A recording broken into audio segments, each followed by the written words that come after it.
Kublai ya pi barak sa si sin pat ngap yang subhaya pi syakane ke episode ke basau. Hakane ke episode ngin puson halor kene ke sakramen jong ke Jingpynskhem. Kene ke sakramen Jingpynskhem kadai ka Khyllipmat ka ba dap da kijin ai. Kadai ka Khyllipmat ba dap da kijin ai. Kumno ka long kumta ngin ya sya skor.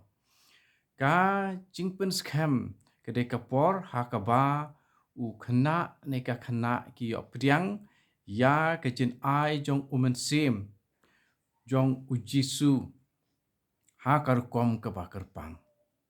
Kejin ai kalong kejin ai kedai kejin ai ya umensim bakoi. Ai ya no pi opdiang ya no ni opdiang ya umensim bakoi. Pat unai umensim bakoi udai u person udai ublay. U kena neka kena yo pediang ya une u person. Da ha kejing pura jong kejing nyet bat kejing e. Kejing trikam jong umensim bakoi ha u kena neka kena kilong sibun. Dai tang ha umensim ba ngila ban khot ya ublay ukpa. Ba ngila ban duai. Ba ngila ban don ya kejing suk kabasisya. Ba ngila ban saki.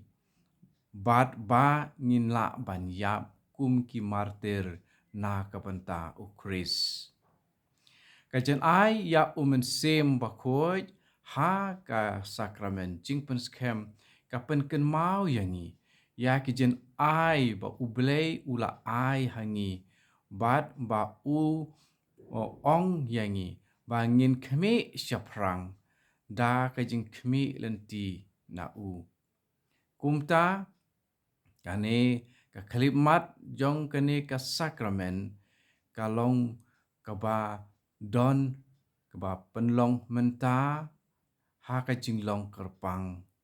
Kadai ka menta ba kerpang e. Kadai ka Khyllipmat jong kejin ai. Lene kejin ai lene kejin ai skopha. Kata kadai ka Khyllipmat kaba don ya umensim bakoi hapedang e jongka. Kublai ya pi kene kadai ka episode ke basau yen sia kendu biang ya pi ha ke episode ke basan. Tu ublay utrai jungi Yesus Kristus ubala pa pada kularengi umensim bakoi undon ringkat bat pi. Amen.